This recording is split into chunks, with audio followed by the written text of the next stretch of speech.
Very, very good. All right, so I hope that you had a good lunch. I had peanut butter. I am basically vicariously living my lunch experiences through y'all because I don't go to the dining hall right now. I figure it's probably better for you folks to have your own bubble and for me to not try to jump in there. So it was very helpfully pointed out to me that your notes on sensory, short-term, and working memory were kind of cut short yesterday. So I did pull this up. So it's basically the notes in full, but we're going to do different types of demonstrations and things like that. So these are all of the full notes with pictures. So hopefully that should help you out. So as I was kind of talking about before class started, you do have a writing assignment that is due on Monday. If you go to our course page in e-learning and take a look at the writing assignment links, here are the ones that you can pick from your first writing assignment. So looking at Toto or Kansas, that's looking at the tyranny of film. Bob had better have a round face and Kirk a square jaw. So do people look like their names? Transferring lemons into lemonade, which is attention and its role on the Stroop effect. I've just added this one. If you're wanting something that's not overly complicated, you might enjoy this. This is called Drawn to Remember, the Benefit of Artistic Shopping Lists.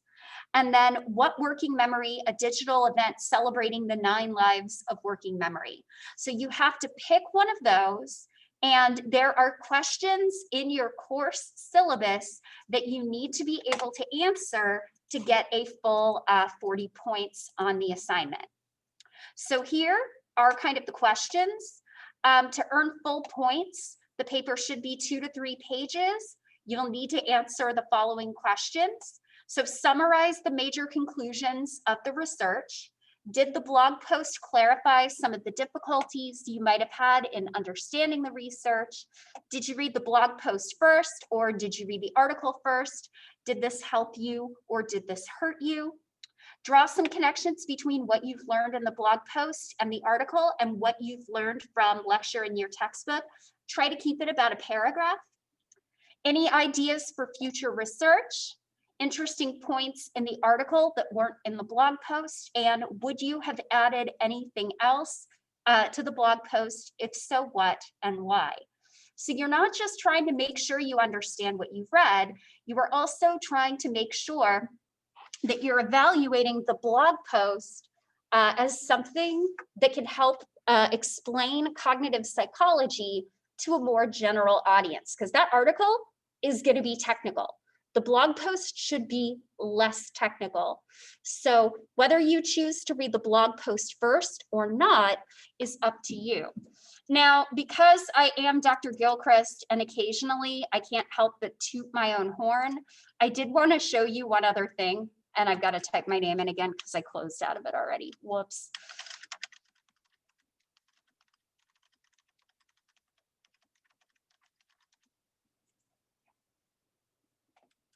So if you go to our page, I did get a couple of people asking me about chunking. So if you go to the lecture notes section, I've actually written a couple of papers on chunking. And so if you are interested, this one is meant for a more general audience. So this was written in 2012. It is a very, very basic chapter on chunking that I wrote with my doctoral advisor. So you might find that pretty interesting. It's a basic coverage of chunking. And then a paper that I wrote in 2015 in Frontiers in Psychology. It is not a research article, it is an opinion piece. But if you're interested, I have made those available if you would like to learn more about this working memory strategy. Okay, so we're going to continue our discussion of working memory and short-term memory today. So the last time that we were here, we were talking about the basic structure of working memory, and in particular, a part of working memory known as the phonological loop. Now, the phonological loop is made up of two different components. First of all, it is made up of a phonological store, which is basically a storage area to hold verbal materials. And by the way, these need to be speech-based. And it basically only holds about 2 seconds worth of material. After 2 seconds, information in the phonological store fades. So the phonological store is basically limited to about 2 seconds. And because this is where speech-based information is held, if you're presenting auditory materials, they get direct access to the phonological store. But the phonological loop does not just process auditory speech-based materials. It also processes words that are presented in a visual format. But to be able to process and store this information, we have to basically convert the visual information into a speech-based code. That's what the articulatory control process is for. The articulatory control process converts visual words into an auditory code so that it can be stored in the phonological store. Yeah, I know, it's a little recursive to say it gets stored in the store, but we don't really have better words for these things. We really don't. The other thing that the articulatory control process does is it's what enables rehearsal of verbal materials. So you can basically offset the decay in the phonological store. So remember that basically, if you don't do anything to information in the phonological store, after 2 seconds, it decays, it disappears, it fades, it's forgotten. You can basically offset forgetting in the phonological store by repeatedly using the articulatory control process to help you rehearse. So we're going to try something really quick. Okay, so I'm going to give you a list of words. If you're zooming in, get a scrap piece of paper. You don't have to actually turn this in. You can use your notes. But I'm going to give you 2 different types of lists of words. One of these is going to be verbal. The other, or rather, one of these is going to be auditory. They're both going to be verbal. They kind of have to be. One of these will be auditory. And then I will pull up a list of visual materials. So here's what we're going to do. We're going to see if this works. Sometimes it works, sometimes it doesn't. Now, here is my first question for all of you. And for those of you on Zoom, you can answer this in the chat. I want to take a poll. You're going to have to say a word over and over and over again. Would you prefer the word the, or would you prefer the word super? So let's see what the Zoom people say, and then we'll take a poll here in class too. Would you rather say the or super? Okay. Oh, here we go. Okay, we got 2 for the, we've got 1 for super. Okay. How many in the class want, oh, we're tied. Oh, looks like y'all are the tiebreaker, and there's 5 of you here. Okay, so clap. So for those of you who are in person, who wants the? All right, we're going with the. Okay, so here's what we're gonna do. I'm gonna read you a list of words. While you are listening to me, I would like you to say this: the, over and over again until I finish the list. Once I'm done, you can stop saying the and write down as many of the words that you can remember, okay? So we're gonna try that first. Are we ready? I'm gonna go ahead and get you started with the thes. If you're zooming in at home, you can whisper or you can say it out loud. If your suite mates look at you weird, you blame Dr. Gilchrist. All right, are we ready? The, all right, 9, swap, sell, ring, lust, plugs, lamp, apple, table, sway. Recall as many items as you can. So that was about 10 items. And I shall drink my Dr. G fuel.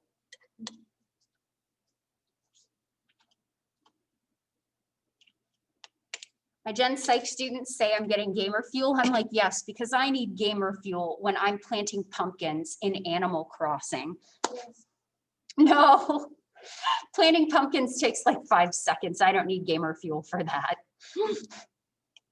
Okay, so go ahead right now and take a look at how many words you correctly remembered. So I'm going to read these out. You count how many you got.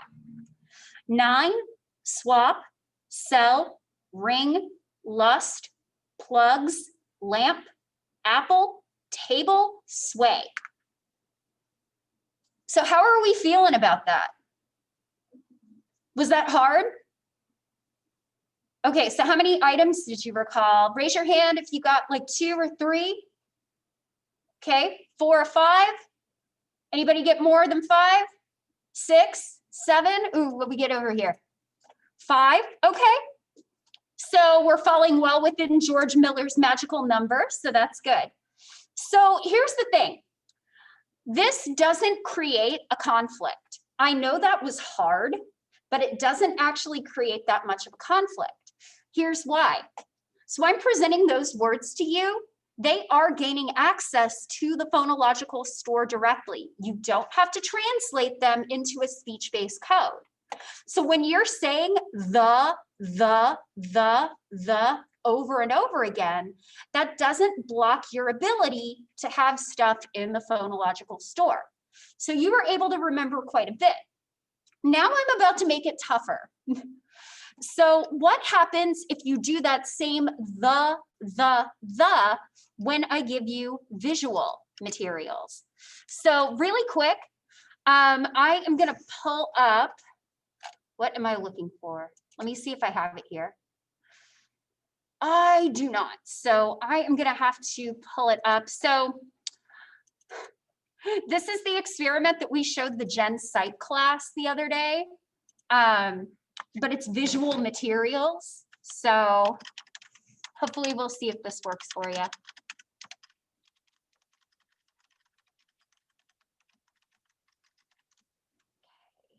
Academics. We're going to our research method. Oh, that's drugs and behavior.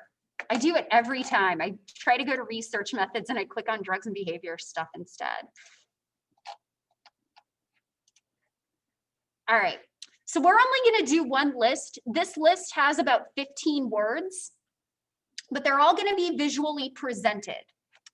So when you're doing this, I want you to say the over and over again. Okay, so I'm going to go ahead and skip ahead. Okay, are we ready? So start saying the. Yep.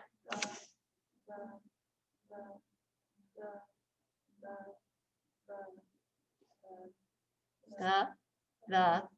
Keep going. The.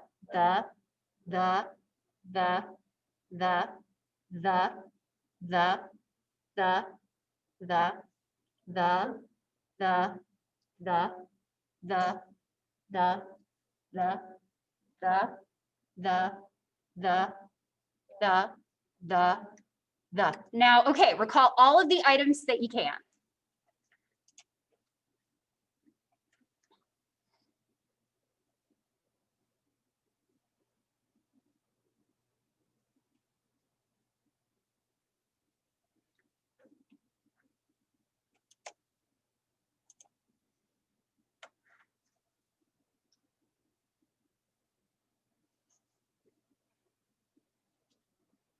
Y'all have an easier time with this one? Okay, now that's because all of the items are all related versus the last list I gave you where they were not. So this is not a very good, like, if we tried to replicate, if we tried to do this as an experiment, it would be terrible because they're two different types of list materials, in addition to one being visual and one being auditory. What we tend to find, how many items did you recall there? Maybe 8? You've recalled about 10 out of 15? 9? Okay, so that was a little bit better. I would argue that that's largely because of the fact that they're related, and you could use that to help you. What research actually shows is that when you present people with visual materials and you basically have them go the, it actually hurts your ability to convert visual materials into a speech-based code.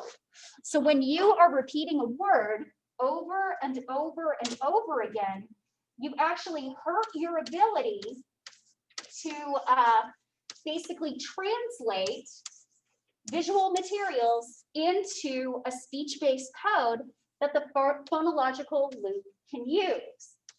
So researchers have used this as some evidence for the phonological loop, and it is a phenomenon known as articulatory suppression. So basically, by repeating a word over and over again, like we did, you actually hurt the phonological loop's ability to translate visual information into a speech-based code. Now, the reason that you probably recalled more on this list is because they're all related to each other. If they hadn't been, odds are pretty good you would have found this task a lot more difficult because of that. So we're going to talk about some other evidence that we have for the phonological loop's existence.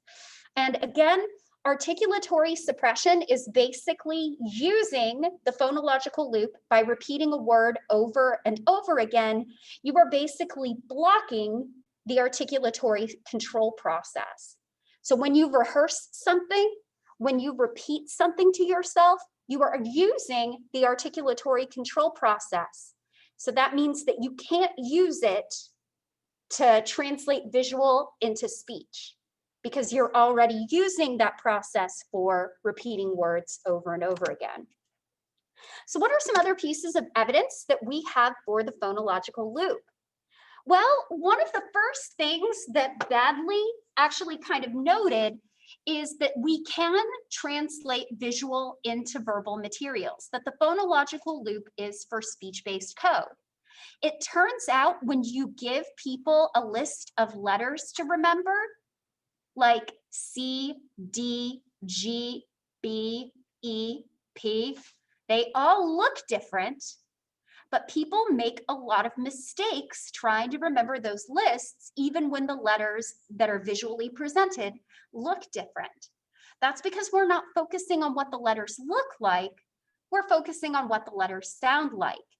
And research has actually found that if I give you a list of words that sound alike, you're going to perform far worse on that list than a list of items that do not sound alike.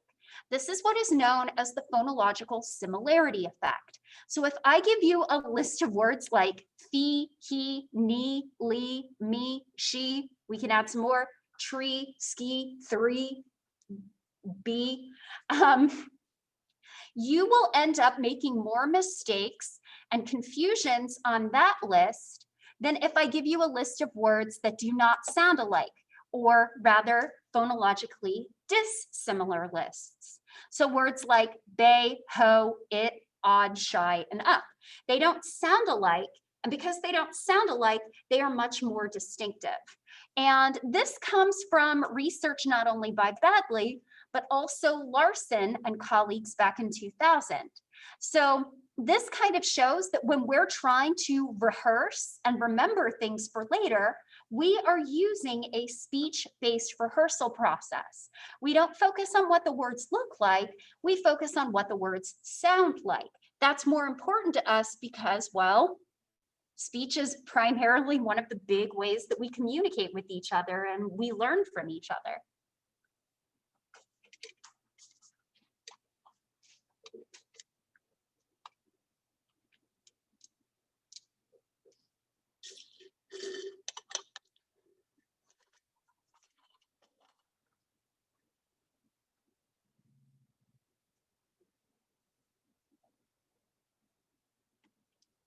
Okay, everybody good? So some of the other evidence that we have is what is known as the word length effect. So one of the things that Badley and colleagues found in 1975 is that if I give you a list of words, and these words are multisyllabic, like orchestra, hamburger, trying to think of another 3-syllable word, overcoat.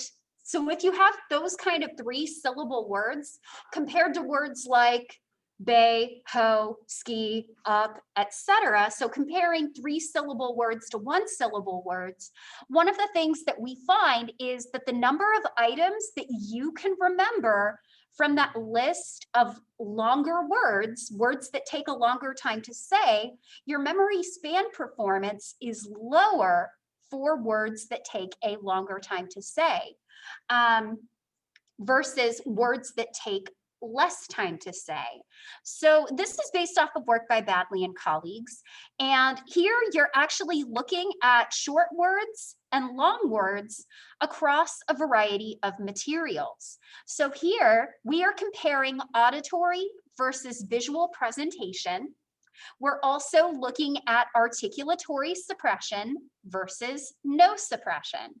So again, articulatory suppression is basically repeating the word the or some word over and over again to basically occupy the articulatory control process so that it can't translate visual into speech. That's the basic idea. And so if I have visual presentation, we have articulatory suppression, you can see that compared to all other conditions, it's pretty poor. Articulatory suppression works really well. If we look at auditory presentation and visual presentation when there is no suppression, we find a pretty interesting effect. We find that memory performance for short words is better than memory performance for long words. Words that take a longer time to say typically will, you'll have a worse memory performance compared to that. Now, part of the reason that Badley thinks that this happens is that the longer that a word takes to say, so if I have a list of words that take a long time to say, like overcoat, quarterback, hamburger, etc., I can fit fewer of those into the phonological store because my phonological store has a 2-second limit. So if my phonological store is limited to 2 seconds, what this means is that with longer lists of longer words, I can pack fewer words in there. Versus if I have short words, they take a shorter time to say, and I can fit more of them into that 2-second time limit. So that's why we tend to see memory performance being better for shorter words than longer words. Here's what's also really interesting. This also happens if you control the number of syllables. So if I have 2-syllable words, so compare something like the word robot, which takes a long time to say because of the O and the ah, versus city. Both are 2 syllables, but robot takes longer to say than city. We even find this when you keep the number of syllables the same. Words that take longer still are less likely to be remembered than words that are shorter. You will have a harder time remembering a word like lists of words like robot, awful, compared to city, penny, berry. All of those take less time to say. You can pack more of them into that 2-second limit. So this is what the word length effect is. When you control for the number of syllables, we call that the syllable-based word length effect. Okay, so here are some more details about the phonological loop, and I've already kind of hit most of these. So the phonological store retains speech-based information. So auditory word presentation has direct access to the phonological store. Unrehearsed items will decay after about 2 seconds. the articulatory control process not only translates visual information into verbal information, but it also controls our subvocal rehearsal. So when we're trying to remember something for later, we are using that articulatory control process. So the articulatory control process can basically offset decay in the phonological store by helping us rehearse so that that information in the phonological store is not lost.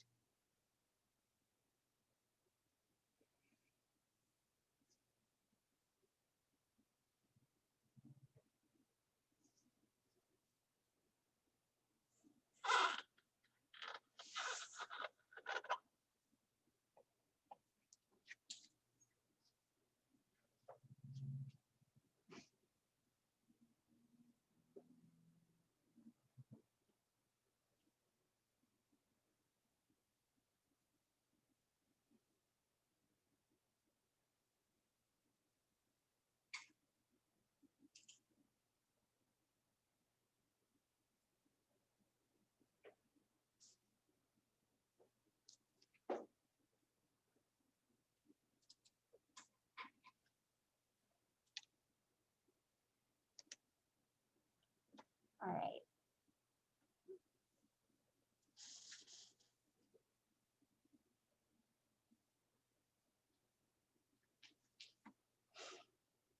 I hear that. It's like when you get older, everything starts to pop and crack more. I can't decide if that's good or bad. I think both. Everybody good? Do you need a little more time? Okay. So let's talk a little bit about the phonological loop. So generally, we do tend to believe that the phonological loop, again, these are not actual real things. These are theoretical constructs to explain behavior. But this theoretical construct does account for things like phonological similarity, word length effects, and things like that. And it may actually help us to function to learn new words. So Misha DeWar and colleagues actually found that for people who are learning foreign languages, articulatory suppression hurts people's ability to remember a foreign language versus a foreign language word and a word in their native language. But if you have two words that are in your native language, articulatory suppression tends to not hurt that.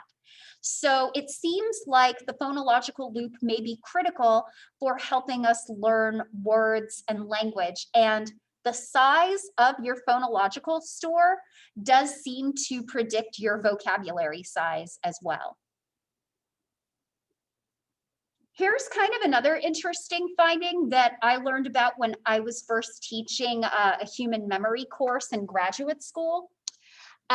So depending on the country, one of the things that we find is that IQ tests can lead to some really interesting results, and people have different IQs across different countries.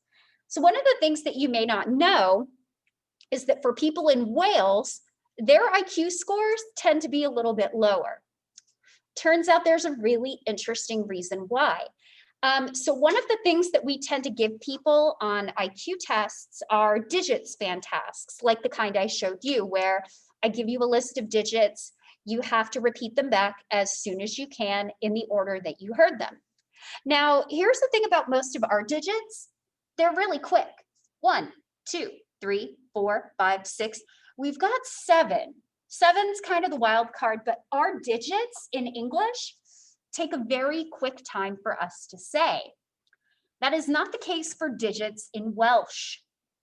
And because of that, their digit span tends to be lower. And that could be due to things like the phonological store and that 2-second limit. So that may potentially dampen their IQ score as a result. So I thought you might find that kind of interesting.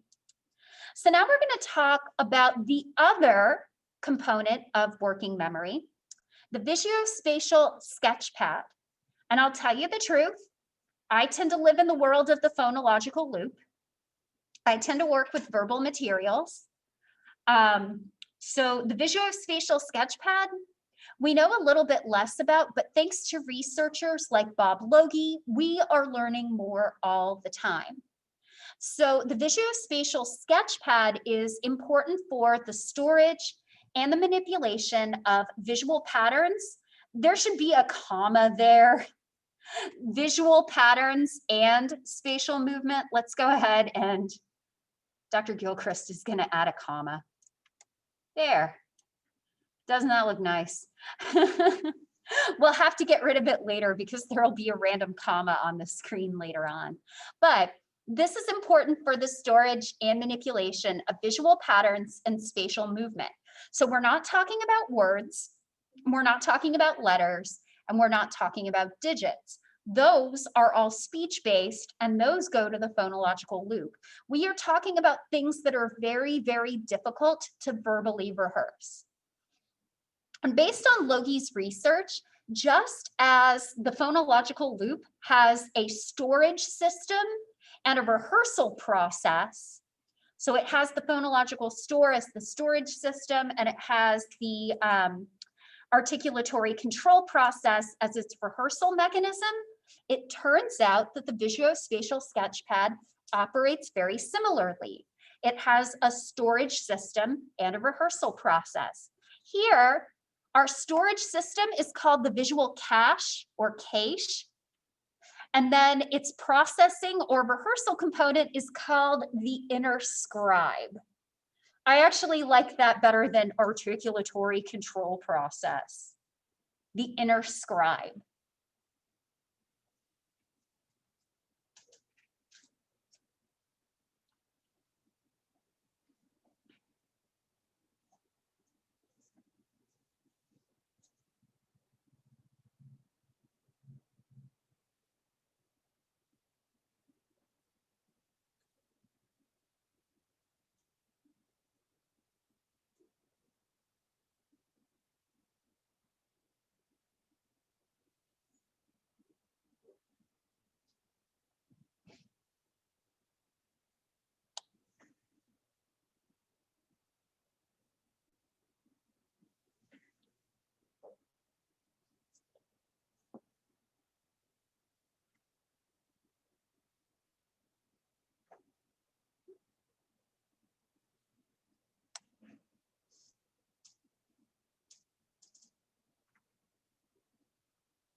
Just think of all the fun you'll have watching me fidget on the little screen when you watch this on YouTube.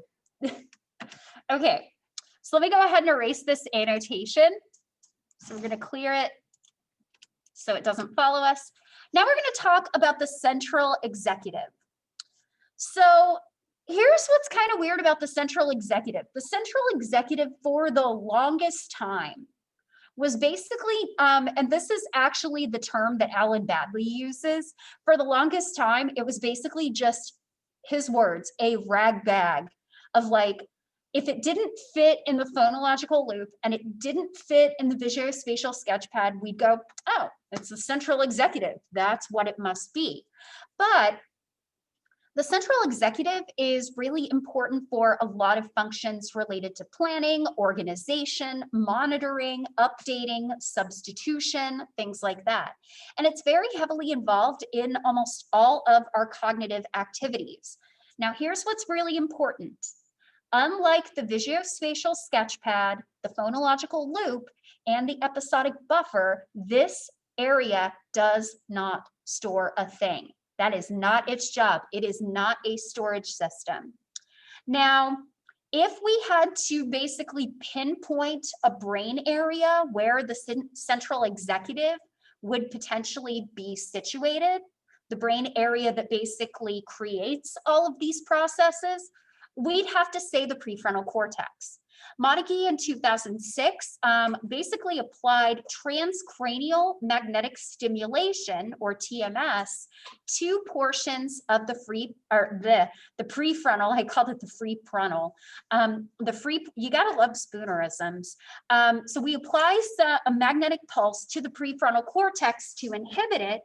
And what we find is that when you apply that magnetic pulse to that area of the brain, these activities are no longer able to be done.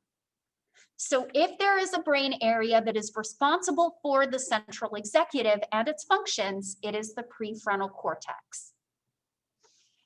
And that actually kind of makes sense because, frankly, folks, the prefrontal cortex basically takes up about 1/3 of your brain.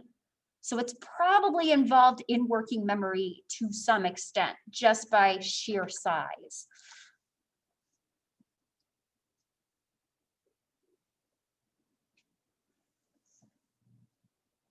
Okay. So let's talk about what executive processes are. So the central executive engages in executive processes or executive functions. Well, that's great. Executive function sounds really vague though, so I should probably be a little bit more clear.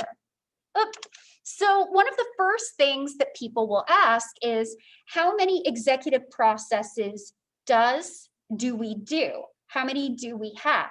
How many of these does the central executive engage in? And largely what we have found based on the work of Akira Miyake and colleagues is that there are several. And he was able to find this out with his colleagues because he gave participants a bunch of various cognitive tasks and then basically looked at which tasks correlated very strongly with each other. So this is very complicated math. It is called structural equation modeling, and it is horrifying. I had to learn it in graduate school. I do not expect you to know it. You're just going to have to trust me when I explain this. But he gave people a bunch of different cognitive tasks and basically tried to figure out which of these hang together, which of these correlate with each other. So here's what we find.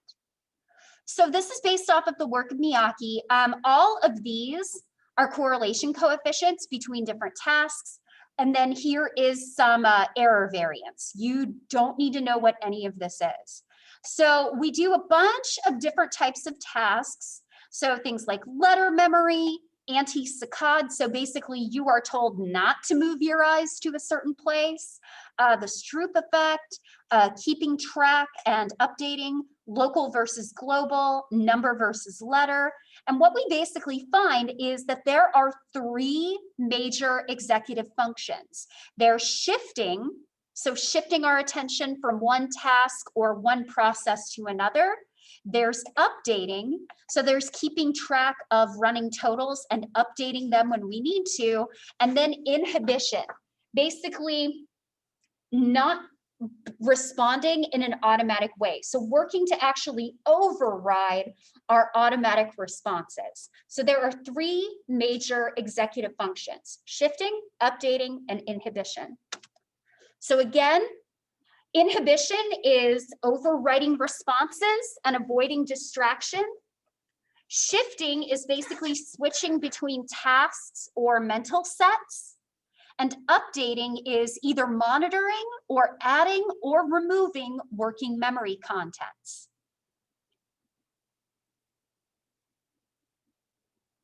So I actually got to hear about Miyake talk about his work in graduate school. We invited him to come talk to our subfield area at our Friday brown bag talks. And what's really interesting is that he did this and then he kind of shifted off into alcohol research. And then he also, if I am not mistaken, and I hope I remember this, he actually looked at, I want to say, procrastination and how students performed on online submissions, which seems all too appropriate now, but I heard about this like 2 years ago. So students who procrastinate on accessing online materials or turning in things, does that affect their grade in the class? And it turns out, yeah, it kind of does. What a shock. But it's nice to actually have some confirmation that our hunches tend to be correct.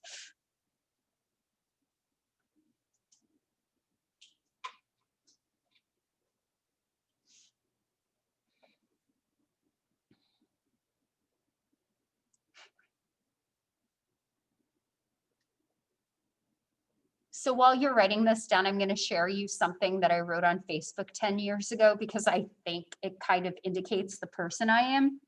On my computer, I found some old code from my math modeling classes.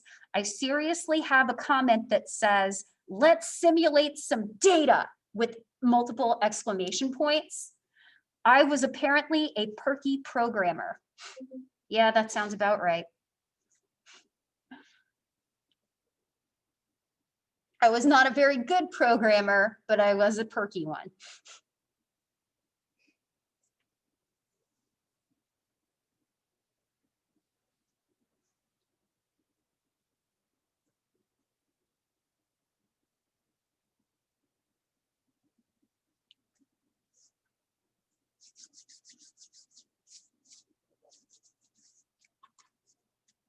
Okay. So one of the other ways that we can learn about executive functions is looking at what happens when they don't work. So we can go into a little bit of neuropsychology and look at what happens with what badly referred to as dysexecutive syndrome. So one of the things that we find is that damage to the frontal lobe can impair the central executive.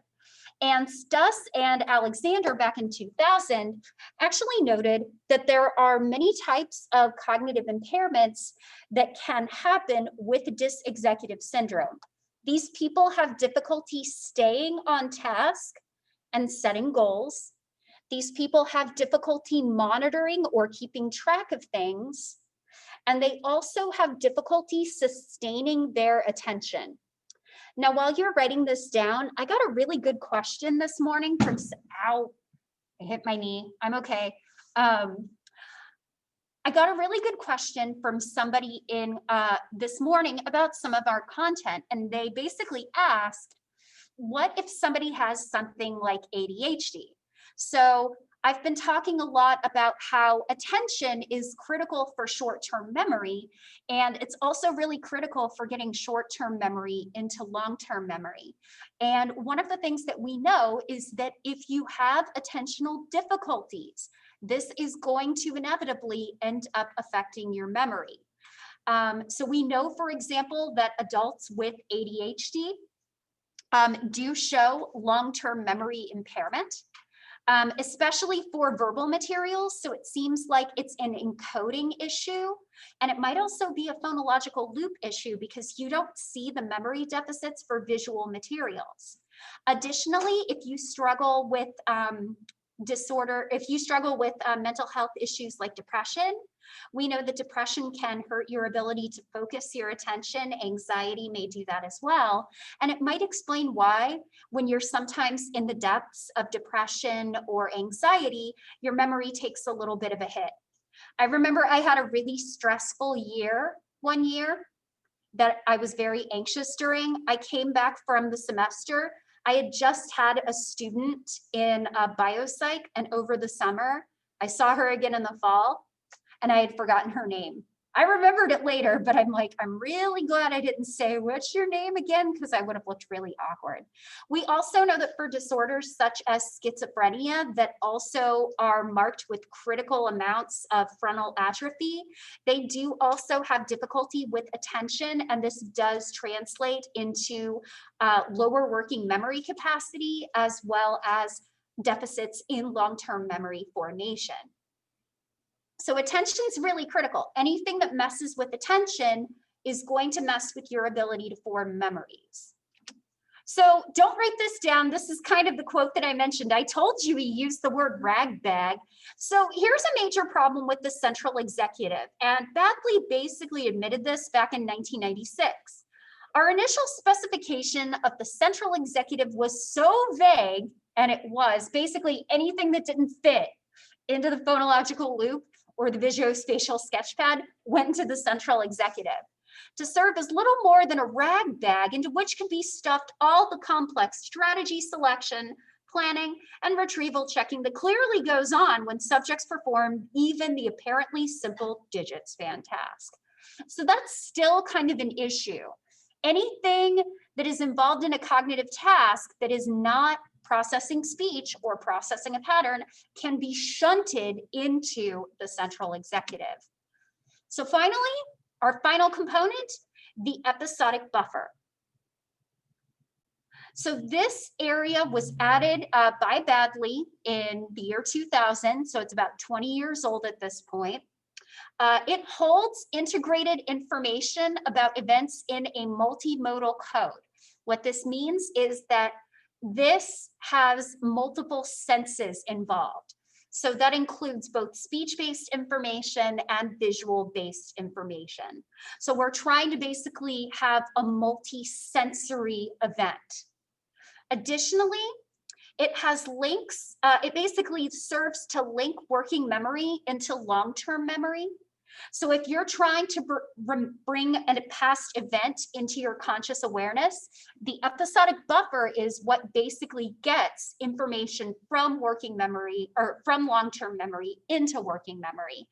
It also has links to our perceptual processes because remember that perception does not just involve our bottom-up processing. It involves our prior memories, experiences, knowledge, and expectations.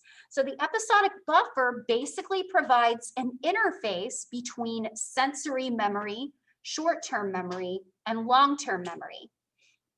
And the episodic buffer is also presumed to hold about 4 chunks. And this is based on work that Badley and others have done with sentence recall.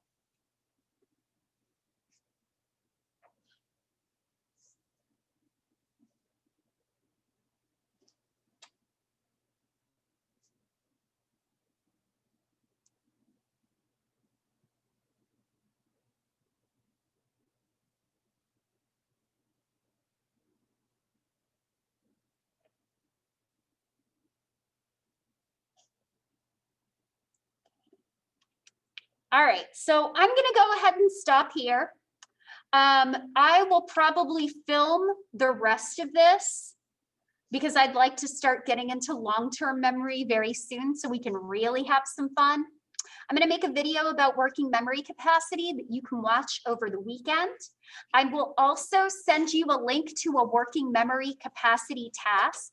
You do not have to try it if you don't want to, but I would encourage you to give it a shot so you can see what's involved. I'm gonna send you a link to something called Operation Span. And I'll kind of tell you what I think about OSPAN in the video, but I hope you have a wonderful weekend. Keep an eye on a quiz because I believe that I did post a quiz last Sunday and it is going to be due the following Sunday. So make sure you take care of that. And there might be another one popping up on Friday, on the following Sunday. If there is, I'll email you. Have a wonderful 3-day weekend. Take care of yourselves. Don't lick doorknobs. And I will see you when you get back on Monday. Take care of yourselves and I'll see you then.